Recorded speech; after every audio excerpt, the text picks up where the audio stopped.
बताइए जैन साहब। बिल्कुल। Very good morning Anil ji. आज का स्टॉक है राने ब्रेक लाइनिंग्स, जिसको मैं आज दूसरी बार ही जेम्स में कवर कर रहा हूं। चौथा साल है जेम्स का, मगर दूसरी बार कवर कर रहा हूं तो आप मान लीजिए कि पहली बार ही है।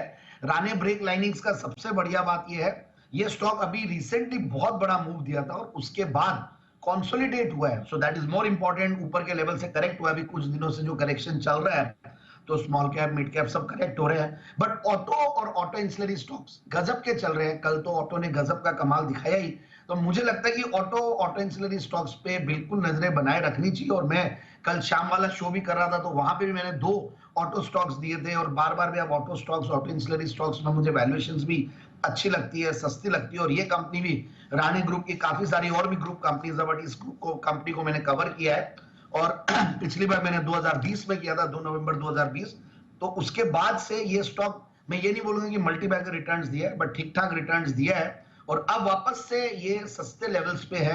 मैं कंपनी के क्रेडिट रेटिंग्स देख रहा था, मैं कंपनी के अगर नोट्स पढ़ रहा था तो वो भी बहुत बढ़िया है। और उससे भी बढ़िया बात ये है कि जो कंपनी का जो बिजनेस प्रोफाइल है वो बहुत बढ़िया है। इन्होंने एक बहुत बढ़िया कंपनी है जापान की, निशिन्बो ब्रेक्स, उसके साथ इनका टेक्निकल कोलैबोरेशन है। ये लोग एस्बेस्टस फ्री ब्रेक लाइनिंग्स और डिस्क पैड्स और क्लच ये सब बनाते हैं, क्लचेस।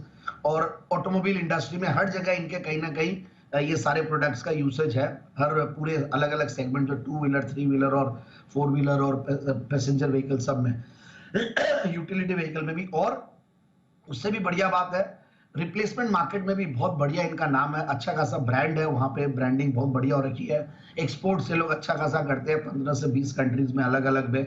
तो ये सारी चीजें हैं। और मतलब एक तो कुछ तो ये एरोस्पेस में भी अब कुछ कुछ कर रहे हैं काम, रेलवेज के लिए भी काम कर रहे हैं। तो ये सेक्टर वैसे ही बहुत बढ़िया कर रहे हैं।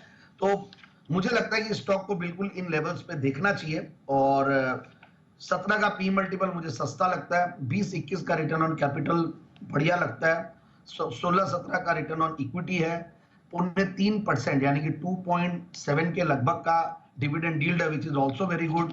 सेल्स की कैगर 16% की है। प्रॉफिट की कैगर पिछले 3 साल की करीब 9-10% की है। तो ये सारी चीजें हैं। और मैं क्वार्टरली रिजल्ट्स देख रहा, 12 करोड़ के पैट के सामने 15 करोड़ का पैट है, which is again very good. Operating profit margin भी बढ़ के आए हैं, 12% के सामने 15%, तो which is also very good. So ये सारी चीजें हैं। और ऑपरेटिंग प्रॉफिट्स जो है वो 20 करोड़ से 28 करोड़ है। तो हाईएस्ट एवर टीटीएम बेसिस में प्रॉफिट्स पे बैठी हुई है कंपनी। और ओवरऑल प्रोमोटर्स की अच्छी शेयर होल्डिंग है ही है। और एफआईआईज डीआईज भी करीब 3% के लगभग, 3.5% के लगभग होल्ड करते हैं। एंड कुछ रिनाउंड इन्वेस्टर्स भी इसमें इन्वेस्टेड रहे हैं आगे पीछे।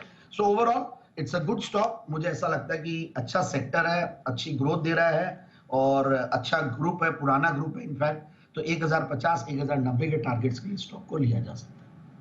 ओके, 1050, 1090 ये है वो दो टारगेट जिसके लिए करें खरीदारी राने ब्रेक लाइनिंग में।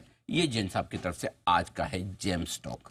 बहुत बहुत धन्यवाद जैन साहब ये बेहतरीन स्टॉक देने के लिए।